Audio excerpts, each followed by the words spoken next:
pupils at the top end of Key Stage 2 need to build on basic musical skills learnt in the earlier years to become confident performers and composers. In this programme, we see a Year 6 class during 2 music lessons, which form the early part of a unit of work on composing songs. In the first lesson, they use words to compose rhythmic phrases, and in the second, they transfer these onto percussion and add a beat. Music advisor Helen McGregor will be observing and taking part in the lessons. And I knew something about the structure of pop songs. Right. And I used that as my way in. We've reached the stage now where I think we're kind of ready to look at some software. It might be an idea for them to compose their own patterns and try them out physically themselves before they start putting them onto a piece of software. I firmly believe that everyone's musical and everyone can teach music up to the end of Key Stage 2. It does get more complicated at the top of Key Stage 2 because there's more musical vocabulary, but it's not difficult. It's just that teachers don't have the experience or the training or a role model within their school maybe to work with them. So we're going to look at using rhythmic pattern of lyrics today. We were building on a unit of work that is focusing largely on the contrast between the rhythmic pattern of the chorus and the verse. And this is where I started this lesson. Chicken tastes better with chips. That's going to be our verse. Can anyone think of another way in which we could make a rhythmic pattern out of that? Joe? Chicken tastes better with chips. That's fine, that's all right. So, can you count the rhythm? Everybody join in. Is our verse the same as our chorus, the same rhythmic pattern, or is it slightly different? Different. It's different, okay, so we need a different rhythmic pattern for this. Ripper tucker, chippy dinner. Okay, so even if you look at the word ripper, bupper, it's got that strong rhythm to it. So we're using the rhythmic element as a starting point for composing the new verses. Yes, I wanted them to be aware of the obvious difference between the chorus and verse, but the rhythm seemed an easy way in. So where I wanted to go with the lesson today was to give them the lyrics to start off with and to investigate what rhythmic patterns they could come up with themselves that were contrasting. OK, just turn around to someone sitting next to you and see if you can very quickly come up with a rhythm for that. I'll give you 1 minute.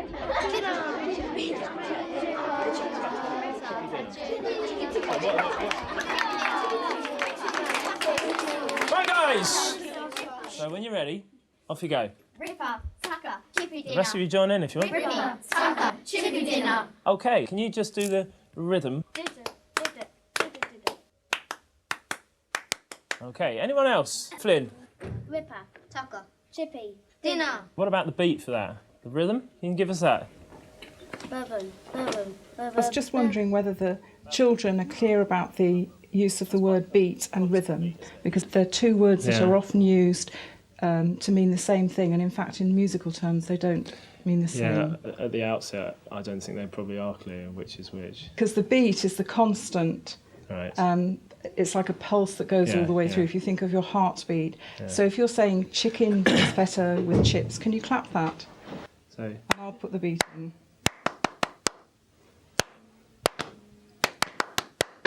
Chicken tastes better with chips. Chicken tastes better with chips. And that's the skill that you're trying to develop with the children, that they're able to feel that pulse in their bodies, because that keeps everything together and it all hangs on that like a skeleton. Yeah. Your job today is to look at these lines here. What I want you to do is to come up with a verse that's very different to the rhythm of the chorus. In your groups you had before, I'm going to give you 10 minutes. So if you want to get in your groups. I really liked the way that you gave them a very, very simple task. They were very clear about what the task was, but there was enough flexibility for them to come up with very inventive ideas. Chinese barbecue ribs. Chicken nuggets. Chocolate tastes better than chicken. Cheesy chips. Really cheesy chips. Chicken. He made them feel able to make up silly rhythms, fun rhythms. They were totally unrestricted in their use of words, so they actually came up with quite complex little rhythm patterns using words.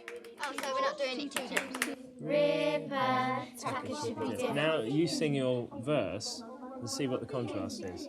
They were working at their own level, using their own ideas very independently, which they should be by year 6, but not all children are able to get to that stage if they're not given plenty of opportunity to develop those skills. Fish fingers, and chips, yeah. Even though Steve's only had that class for a few weeks, they're obviously used to doing group work, probably in their literacy and numeracy and core curriculum activities, and he is able to do composing in groups very readily without any problems at all. And that really does give the children an opportunity to work at their own level.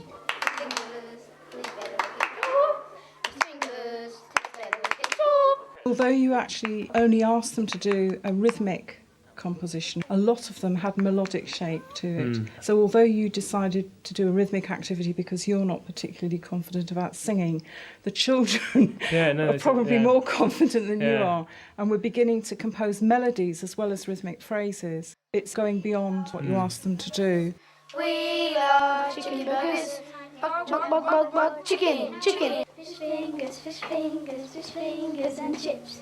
Fish fingers and chips. So, Ben, which group are you with? You and these two? I wanted to bring the groups back together. One, obviously, to recap on the objectives for the lesson. 2, to actually see whether the children had achieved those objectives by listening to them in their groups. And 3, collectively, to see if we could bring it together as a performance. Really, really, really, really cheesy chips, cheesy chips. Chicken, chicken.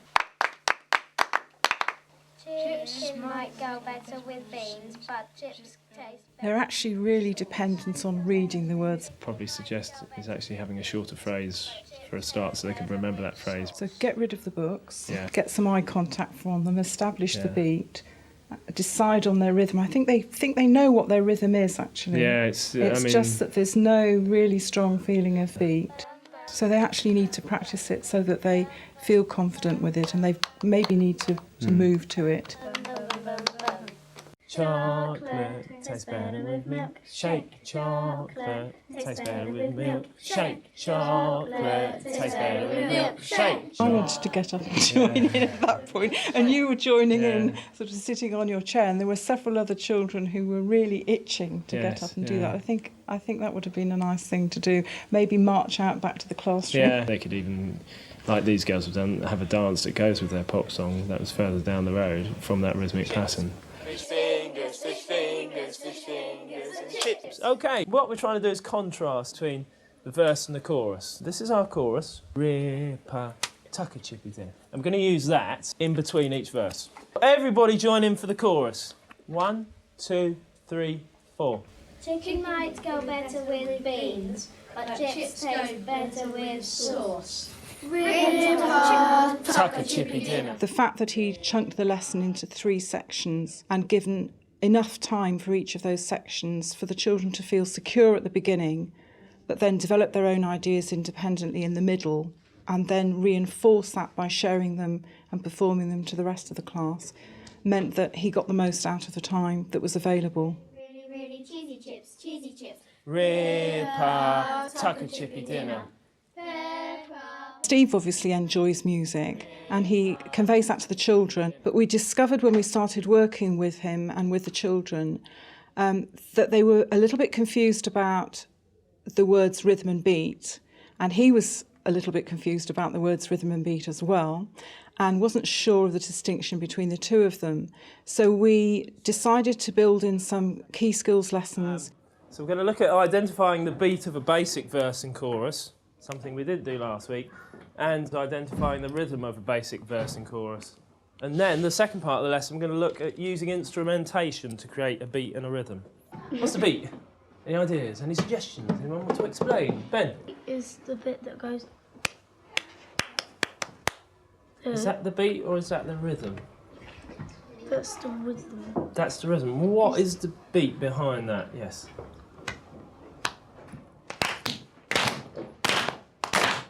Not speed up.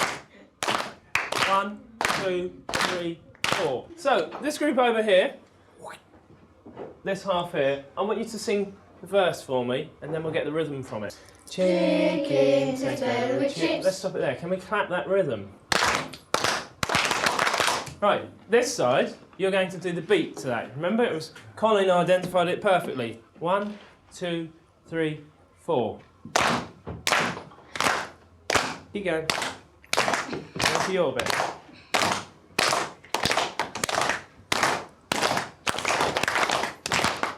So then we've got what we call a layer.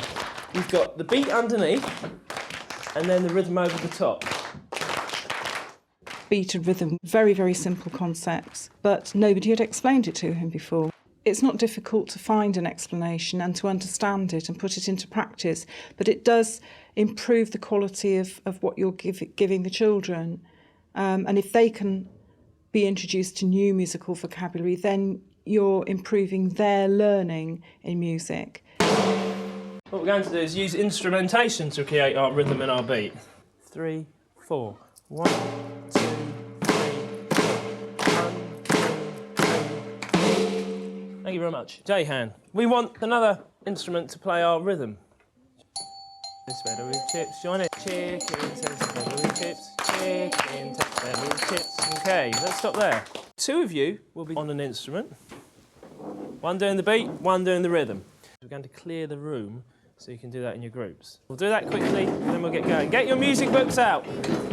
They're also very used to clearing the classroom. It takes just a few seconds and they've got the tables pushed back, the chairs out of the way, and they can make a space on the floor, which was quite important with the work they were doing because they needed to make eye contact with each other in order to collaborate over their original word rhythms and practice them together as a group and make the beat and the rhythm coincide. Really, really, really, really cheesy chips, cheesy chips. Really, really, really, really cheesy chips, cheesy chips. Buck, buck, buck, buck, chicken, yum. Buck, buck, buck, buck, chicken, chicken. One of the strong points of both of the lessons, I think, was that he modelled everything with the class first of all. So they were really secure about what the learning objective was, what the aim of the lesson was, and how to go about achieving it. Really, really, really, really cheesy chips, cheesy chips. Really, really, really cheesy chips, cheesy chips. Rip-a-taka, rip-a-taka, rip-a-taka, rip-a-taka. Chippy dinner, chippy dinner, chippy dinner, chippy dinner. Peppa, peppercorn steak. Peppa. Putting their rhythms onto instruments proved problematic for some of the groups because their rhythms were more sophisticated and they were physically confident at playing. But they were motivated to do it and they achieved it. Chocolate tastes better with milk. Shake. Chocolate tastes better with milk. Shake. Rip-a-taka, chippy dinner. Rip-a-taka, chippy dinner.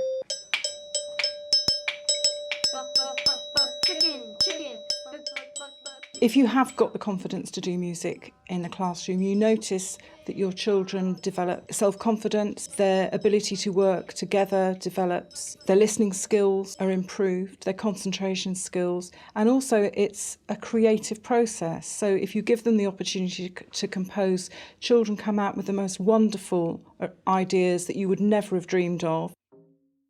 I think it just enhances any curriculum and we can see some of the results of that from the children that we've worked with. Good job!